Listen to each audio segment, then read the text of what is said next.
ಸಾಕ್ಷಿ ಪೂರ್ತಿಯಾಗಿ ನಯನ ಬಳಿ ತನ್ನ ವಿಷಯ ಎಲ್ಲವನ್ನು ಹೇಳಿದ ಮೇಲೆ ನಯನಾಳ ತಲೆಯಲ್ಲಿ ಸಾಕ್ಷಿಯ ಯೋಚನೆ ಬಿಟ್ಟರೆ ಬೇರೆ ಏನೂ ಇರಲಿಲ್ಲ.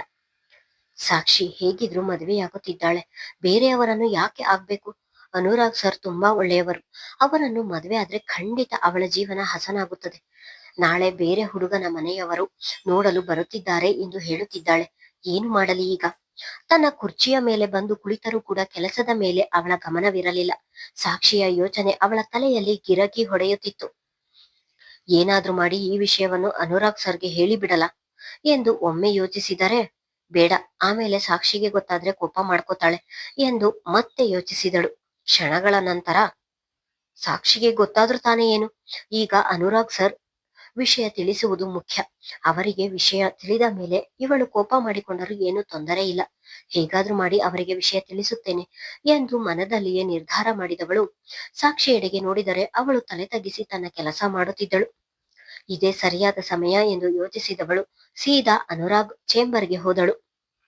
ಮೇ ಐ ಕಮಿಂಗ್ ಸರ್ ಎಂದು ಹೇಳಿ ಒಳಗೆ ಹೋದಳು. ನಯನ ಬಂದಿದ್ದನ್ನು ನೋಡಿ ಕೆಲಸ ಮಾಡುತ್ತಿದ್ದವನು ತಲೆ ಎತ್ತಿ, ಏನು ಹೇಳಿ ಎಂದನು. ವಿಷಯ ಹೇಳಬೇಕು ಎಂದು ಧೈರ್ಯ ಮಾಡಿ ಒಳಗೆ ಬಂದವಳಿಗೆ ಈಗ ಅವನ ಮುಂದೆ ವಿಷಯ ಹೇಳಲು ಧೈರ್ಯ ಸಾಲಲಿಲ್ಲ.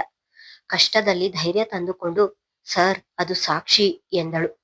ಅವಳು ಸಾಕ್ಷಿ ಹೆಸರು ಹೇಳುತ್ತಿದ್ದ ಹಾಗೆ ಗಾಬರಿಯಾದವನು, ಸಾಕ್ಷಿ, ಅವರಿಗೆ ಏನಾಯ್ತು ಎಂದನು. ಸರ್, ಅವಳಿಗೆ ಏನೂ ಆಗಿಲ್ಲ. ಅದು ಅದು ಸಾಕ್ಷಿ ನನಗೆ ಎಲ್ಲಾ ವಿಷಯ ಹೇಳಿದಳು ಎನ್ನುತ್ತಿದ್ದ ಹಾಗೆ ಎದ್ದು ನಿಂತವನು, ಯಾವ ವಿಷಯ ಎಂದನು. ತಾನು ಅವರಿಗೆ ಪ್ರಪೋಸ್ ಮಾಡಿದ ವಿಷಯ ಹೇಳಿದ್ದಾರೆ ಎನ್ನುವ ಭಯ ಕಾಡಿತು. ಸರ್, ಸಾಕ್ಷಿ ಇಲ್ಲಿ ಕೆಲಸಕ್ಕೆ ಸೇರಿ ವರ್ಷವಾದರೂ ಕೂಡ ಅವಳ ಪರ್ಸನಲ್ ಲೈಫ್ ಬಗ್ಗೆ ನಮ್ಮ ಯಾರಿಗೂ ಗೊತ್ತಿರಲಿಲ್ಲ. ಇವತ್ತು ಅವಳು ನನಗೆ ಎಲ್ಲವನ್ನು ಹೇಳಿದಳು. ಹಾಗೆ ಅವಳು ವಿಧವೆ ಎಂದು ಗೊತ್ತಿದ್ದರೂ ನೀವು ಅವಳನ್ನು ಮದುವೆಯಾಗಲು ನಿರ್ಧಾರ ಮಾಡಿರುವುದನ್ನು ಕೂಡ ಹೇಳಿದಳು. ನಿಮ್ಮ ನಿರ್ಧಾರ ಕೇಳಿ ನನಗಂತೂ ಬಹಳ ಖುಷಿಯಾಯಿತು. ಸಾಕ್ಷಿ ತುಂಬಾ ಒಳ್ಳೆಯವಳು.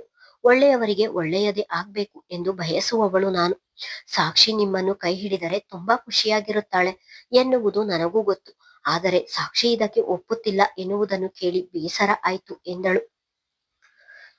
ಸಾಕ್ಷಿಯೇ ನಯನ ಬಳಿ ಎಲ್ಲಾ ವಿಚಾರವನ್ನು ಹೇಳಿದ ಮೇಲೆ ತಾನು ಮುಚ್ಚಿಡುವುದು ತಪ್ಪು ಎಂದು ಯೋಚಿಸಿದವನು, ಅವರು ಈ ಕ್ಷಣಕ್ಕೆ ಒಪ್ಪಲಿಲ್ಲ ಅಂದ್ರೂ ಮುಂದೊಂದು ದಿನ ಒಪ್ಪುತ್ತಾರೆ ಎನ್ನುವ ನಂಬಿಕೆ ಇದೆ ನಯನ. ಅವರನ್ನು ಮದುವೆಗೆ ಒಪ್ಪಿಸುತ್ತೇನೆ ಎನ್ನುವ ನಂಬಿಕೆ ಕೂಡ ಇದೆ ಎಂದನು. ಅವಳನ್ನು ಒಪ್ಪಿಸುತ್ತೀರಾ ಎನ್ನುವ ನಂಬಿಕೆ ನಿಮಗೆ ಇದೆ ಸರ್, ಆದ್ರೆ ಸಮಯ ಇಲ್ವಲ್ಲ ಎಂದಳು. ಅವಳ ಒಗಟಿನ ಮಾತು ಇವನಿಗೆ ಅರ್ಥವಾಗಲಿಲ್ಲ. ಏನು ಹೇಳ್ತಿದ್ದೀರಾ? ಹಾಗಂದ್ರೆ ಏನು ಎಂದನು ಗೊಂದಲದಲ್ಲಿ. ಅವಳ ಅಣ್ಣ ಸಾಕ್ಷಿಯನ್ನು ಈಗಾಗಲೇ ಬೇರೆ ಮದುವೆ ಮಾಡಲು ಒಪ್ಪಿಸಿದ್ದಾರೆ. ಅವಳು ಕೂಡ ಒಪ್ಪಿಕೊಂಡಿದ್ದಾಳೆ. ನಾಳೆ ಹುಡುಗನ ಕಡೆಯವರು ನೋಡಲು ಬರ್ತಾರಂತೆ.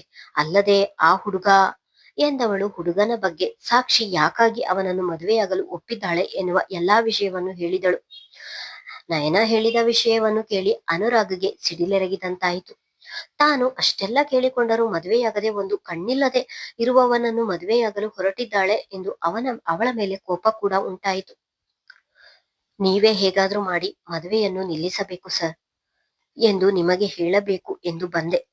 ನಾನು ನಿಮಗೆ ವಿಷಯ ಹೇಳಿದ್ದೇನೆ ಎನ್ನುವುದು ಸಾಕ್ಷಿಗೆ ತಿಳಿಯುವುದು ಬೇಡ. ಪ್ಲೀಸ್, ಏನೇ ಆದ್ರೂ ನೀವೇ ಅವಳನ್ನು ಮದುವೆಯಾಗಬೇಕು. ಕತ್ತಲಾಗಿರುವ ಅವಳ ಜೀವನಕ್ಕೆ ಬೆಳಕು ನೀಡಬೇಕು ಎಂದವಳು ಅಲ್ಲಿ ನಿಲ್ಲದೆ ಹೊರಬಂದಳು. ನಯನ ಅತ್ತ ಹೋಗುತ್ತಿದ್ದ ಹಾಗೆ ಇತ್ತ ಕುರ್ಚಿಯ ಮೇಲೆ ಕುಸಿದು ಕುಳಿತವನು, ಸಾಕ್ಷಿ, ಏನಾಗಿದೆ ನಿಮಗೆ? ನಾನು ನಿಮಗೆ ಅಷ್ಟೆಲ್ಲ ಹೇಳಿದ್ರು ಕೂಡ ಯಾಕಿಂತ ನಿರ್ಧಾರ ಮಾಡಿದ್ದೀರಾ? ಯಾಕಿಷ್ಟು ಹಠ ನಿಮಗೆ? ಒಬ್ಬ ಅಂಗವಿಕಲನನ್ನು ಮದುವೆಯಾಗಲು ಹೊರಟಿರುವ ನೀವು ನನ್ನನ್ನು ಯಾಕೆ ಮದುವೆಯಾಗಲು ಹಿಂದೇಟು ಹಾಕಿದ್ದೀರಾ? ನಿಜವಾಗಿಯೂ ನಿಮ್ಮ ಮನಸ್ಸಲ್ಲಿ ಏನಿದೆ ಎನ್ನುವುದನ್ನು ತಿಳಿಯಲು ಕೂಡ ಆಗ್ತಿಲ್ಲ. ಅದನ್ನು ತಿಳಿಯುವುದಾದರೂ ಹೇಗೆ? ನಯನ ನಾಳೆ ನಿಮ್ಮನ್ನು ನೋಡಲು ಹುಡುಗನ ಕಡೆಯವರು ಬರ್ತಾರೆ ಎಂದು ಹೇಳುತ್ತಿದ್ದಾರೆ. ನಾನು ಏನು ಮಾಡಲಿ ಎಂದು ಹೇಳಿದವನಿಗೆ ಕೆಲಸ ಮಾಡುವ ಆಸಕ್ತಿ ಹೋಯಿತು. ಅದೇ ಯೋಚನೆಯಲ್ಲಿ ತಲೆಯ ಮೇಲೆ ಕೈ ಹೊತ್ತು ಕುಳಿತನು. ಅದಾಗಲೇ ಸಂಜೆಯಾಗಿ ಕೆಲಸ ಬಿಡುವ ಸಮಯವಾಯಿತು. ಎಲ್ಲರೂ ಕೆಲಸ ಮುಗಿಸಿ ಅವರವರ ಮನೆಗೆ ಹೊರಟು ಹೋಗುತ್ತಿದ್ದರು. ಕೆಲಸ ಮುಗಿಸಿ ಸಾಕ್ಷಿ ಕೂಡ ನಯನ ಜೊತೆ ಮಾತನಾಡಿಕೊಂಡು ಹೊರಗೆ ಬಂದಳು. ನಯನ ಅನುರಾಗ್ ಜೊತೆ ಮಾತನಾಡಿ ಎಲ್ಲಾ ವಿಷಯ ಹೇಳಿದ್ದಾಳೆ ಎನ್ನುವ ಸಣ್ಣ ಅಂದಾಜು ಕೂಡ ಅವಳಿಗೆ ಇರಲಿಲ್ಲ. ಬೇರೆ ವಿಷಯಗಳನ್ನು ಮಾತನಾಡಿಕೊಂಡು ಹೊರಗೆ ಬಂದವರಿಗೆ ಅಡ್ಡಲಾಗಿದ್ದನು ಅನುರಾಗ್. ಅವನನ್ನು ನೋಡುತ್ತಿದ್ದ ಹಾಗೆ ಸಾಕ್ಷಿ ಹೆದರಿ ನಿಂತರೆ ನಯನ ತುಟಿ ಅರಳಿಸಿದಳು. ಸಾಕ್ಷಿ, ನಿನಗೆ ನಾನು ನಾಳೆ ಸಿಗ್ತೀನಿ ಬಾಯ್ ಎಂದವಳು ಅಲ್ಲಿ ನಿಲ್ಲದೆ ಅವಸರದಲ್ಲಿಯೇ ಹೆಜ್ಜೆ ಹಾಕಿದಳು. ನಯನಾಳ ಅವಸರದ ನಡೆಯನ್ನು ನೋಡಿ ಅದಾಗಲೇ ಸಾಕ್ಷಿಗೆ ಅನುಮಾನ ಶುರುವಾಯಿತು. ನಿಮ್ಮ ಜೊತೆ 5 ನಿಮಿಷ ಮಾತನಾಡಬಹುದಾ ಎಂದು ಗಂಭೀರವಾಗಿ ಹೇಳಿದನು. ಒಳಗೊಳಗೆ ಭಯ ಇದ್ದರೂ ಅದನ್ನು ತೋರಿಸಿಕೊಳ್ಳದೆ ಹೇಳಿ ಸರ್ ಎಂದು ನಿಂತಳು. ನಾಳೆ ನಿಮ್ಮನ್ನು ನೋಡಲು ಹುಡುಗನ ಕಡೆಯವರು ಬರ್ತಾರಂತೆ. ನನ್ನನ್ನು ಮದುವೆಯಾಗುವುದಿಲ್ಲ ಎಂದವರು ಬೇರೆಯವರನ್ನು ಅದು ಹೇಗೆ ಮದುವೆಯಾಗಲು ಒಪ್ಪಿಕೊಂಡಿರಿ ಎಂದು ಚೂಪು ನೋಟ ಬೀರಿ ಅವಳನ್ನು ನೋಡಿ ಹೇಳುತ್ತಿದ್ದ ಹಾಗೆ ಇವರಿಗೆ ನಯನ ಎಲ್ಲವನ್ನೂ ಹೇಳಿದ್ದಾಳೆ ಎಂದು ತಿಳಿದು ಹೋಯಿತು. ಅವನ ಮಾತಿಗೆ ಏನು ಮಾತನಾಡದೆ ತಲೆ ತಗ್ಗಿಸಿ ಮೌನವಾಗಿ ನಿಂತಳು. ಹೇಳಿ ಸಾಕ್ಷಿ, ಯಾಕೆ ಸೈಲೆಂಟ್ ಆದ್ರಿ? ನಾನು ಕೇಳುವ ಪ್ರಶ್ನೆಗೆ ಉತ್ತರ ಕೊಡಿ. ನಿಮ್ಮ ಉತ್ತರವನ್ನು ನಾನೇ ಹೇಳಲ್ಲ. ಈಗ ನಿಮ್ಮನ್ನು ಮದುವೆಯಾಗಲು ಬಂದಿರುವ ಹುಡುಗನಿಗೆ ಒಂದು ಕಣ್ಣಿಲ್ಲ ಎನ್ನುವ ಅನುಕಂಪದಿಂದ ಅವನನ್ನು ಮದುವೆಯಾಗುತ್ತಿದ್ದೀರಾ ಅಲ್ವಾ ಎನ್ನುತ್ತಿದ್ದ ಹಾಗೆ. ಇಲ್ಲ, ನೀವು ಹೇಳುತ್ತಿರುವುದು ಸುಳ್ಳು. ನಾನ್ ಯಾಕೆ ಅನುಕಂಪದಿಂದ ಮದುವೆಯಾಗಲಿ? ಅವರನ್ನು ಇಷ್ಟಪಟ್ಟೆ ಮದುವೆ ಆಗ್ತಿದ್ದೀನಿ ಎಂದು ಸತ್ಯದ ತಲೆ ಮೇಲೆ ಹೊಡೆದ ಹಾಗೆ ಸುಳ್ಳು ಹೇಳಿದಳು. ನಿಮಗೆ ಸುಳ್ಳು ಹೇಳಲು ಬರಲ್ಲ ಎಂದು ನನಗೂ ಗೊತ್ತು ಸಾಕ್ಷಿ. ನೀವೊಬ್ಬರು ಎಂದವನು ಅವಳನ್ನು ವಿಧವೆ ಎಂದು ಹೇಳಲು ಇಷ್ಟಪಡದೆ ಎಂದು ಒಬ್ಬ ಅಂಗವಿಕಲನನ್ನು ಮದುವೆಯಾಗಲು ಹೊರಟಿರುವುದು ಎಷ್ಟು ಸರಿ?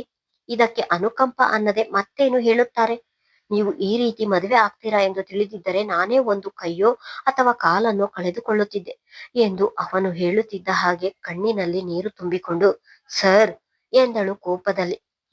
ಮೊದಲ ಬಾರಿಗೆ ಸಾಕ್ಷಿಯ ಕಣ್ಣಿನಲ್ಲಿ ತನ್ನೆಡೆಗಿನ ಒಲವು ಕಂಡಿದ್ದನ್ನು ಅನುರಾಗ್. ಅದನ್ನು ನೋಡಿ ಒಳಗೊಳಗೆ ಖುಷಿಪಟ್ಟವನು, ನಾನಂದ್ರೆ ನಿಮಗೆ ಇಷ್ಟ ಇಲ್ವಲ್ಲ? ನಾನು ನಿಮಗೇನು ಏನಾದ್ರೂ ಆಗ್ಲಿ, ಇವತ್ತಿನಿಂದ ನಾನು ಕೂಡ ದೇವರಲ್ಲಿ ಅಂಗವಿಕಲ ಮಾಡು ಎಂದು ಕೇಳುತ್ತೇನೆ ಎನ್ನುತ್ತಿದ್ದ ಹಾಗೆ. ಸರ್, ಏನು ಮಾತಾಡ್ತಿದ್ದೀರಾ? ನಿಮಗೆ ಹುಚ್ಚು ಹಿಡಿದಿದೆಯಾ? ಯಾಕೆ ಹೀಗೆಲ್ಲ ಮಾತಾಡ್ತಿದ್ದೀರಾ ಎಂದಳು. ಅವಳ ಕೋಪ ನೋಡಿದವನು, ನಿಮ್ಮ ಮನಸ್ಸಲ್ಲಿ ನಾನಿದ್ದೀನಿ ಎನ್ನುವುದಕ್ಕೆ ನನಗೆ ಇಷ್ಟು ಸಾಕು ಸಾಕ್ಷಿ.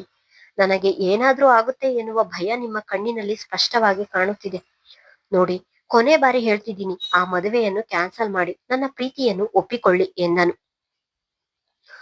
ನೋ ಸರ್, ಅದು ಎಂದಿಗೂ ಸಾಧ್ಯವಿಲ್ಲ. ಏನೇ ಆದ್ರೂ ಕೂಡ ನಾನು ನಿಮ್ಮನ್ನು ಮದುವೆ ಆಗಲ್ಲ. ಇದೇ ನನ್ನ ಕೊನೆ ನಿರ್ಧಾರ. ಹೌದು, ನಾನೊಬ್ಬಳು ವಿಧವೆ.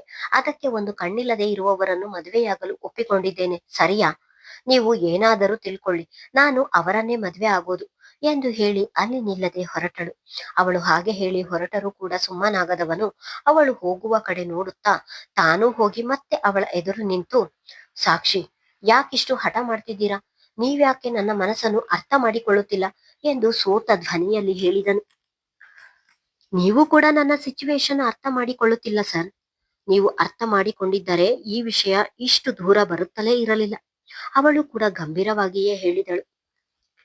ಸಾಕ್ಷಿ, ನಾನು ಅರ್ಥ ಮಾಡಿಕೊಂಡಿರುವುದಕ್ಕೆ ತಾನೇ ನಿಮ್ಮನ್ನು ಮದುವೆಯಾಗಬೇಕು ಎಂದು ಆಸೆ ಪಡುತ್ತಿರುವುದು. ತಾನೂ ಕೂಡ ಹಠ ಬಿಡದೆ ಹೇಳಿದನು, ಇಲ್ಲ, ಇವರು ಈ ರೀತಿ ಮಾತನಾಡುತ್ತಿದ್ದಾರೆ ಎಂದರೆ ಅವರ ಹಠವನ್ನು ಬಿಡುವುದಿಲ್ಲ.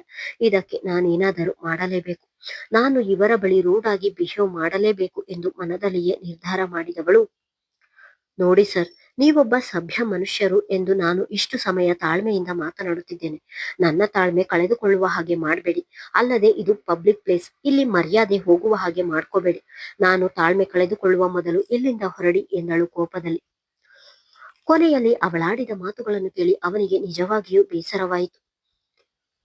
ಮರ್ಯಾದೆ ಕಳೆದುಕೊಳ್ಳುವಂಥದ್ದು ತಾನು ಏನು ಮಾಡಿದೆ ಎಂದು ಹೇಳಿಕೊಂಡು ಒಳಗೆ ನೊಂದುಕೊಂಡವನು. ನನ್ನಿಂದ ನಿಮ್ಮ ಮನಸ್ಸಿಗೆ ಏನಾದ್ರೂ ನೋವಾಗಿದ್ದರೆ ಸಾರಿ. ಇನ್ನೆಂದೂ ನಾನು ನಿಮಗೆ ತೊಂದರೆ ಕೊಡುವುದಿಲ್ಲ ಎಂದವನು ತಿರುಗಿ ನೋಡದೆ ಹೊರಟನು. ಅವನು ಹೋದತ್ತಲೇ ನೋಡಿದವಳು, ಕ್ಷಮಿಸಿ ಸರ್, ನಿಮ್ಮ ಮನಸ್ಸಿಗೆ ನೋವು ಮಾಡ್ಬೇಕು ಎನ್ನುವ ಉದ್ದೇಶ ನನ್ನದಲ್ಲ. ನೀವು ನನ್ನಿಂದ ದೂರವಾಗಬೇಕು ಎನ್ನುವುದಷ್ಟೇ ನನ್ನ ಮನದಲ್ಲಿ ಇದ್ದದ್ದು ಎಂದು ಹೇಳಿಕೊಂಡು ನೊಂದುಕೊಂಡಳು.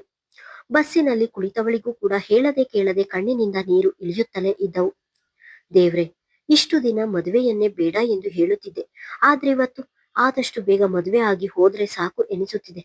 ನನ್ನನ್ನು ಹೆಚ್ಚು ಪರೀಕ್ಷೆ ಮಾಡಬೇಡ. ಇನ್ನೂ ಹೆಚ್ಚು ನೋವು ಸಹಿಸುವ ಶಕ್ತಿ ನನ್ನಲ್ಲಿ ಇಲ್ಲ. ನಾನು ಅಂದುಕೊಂಡಂತೆ ಆದ್ರೆ ಸಾಕು ಎಂದು ಕುಳಿತಲ್ಲಿಯೇ ದೇವರಿಗೆ ಮೊರೆ ಇಟ್ಟಳು. ಮುಂದುವರಿಯುವುದು. ಧನ್ಯವಾದಗಳು.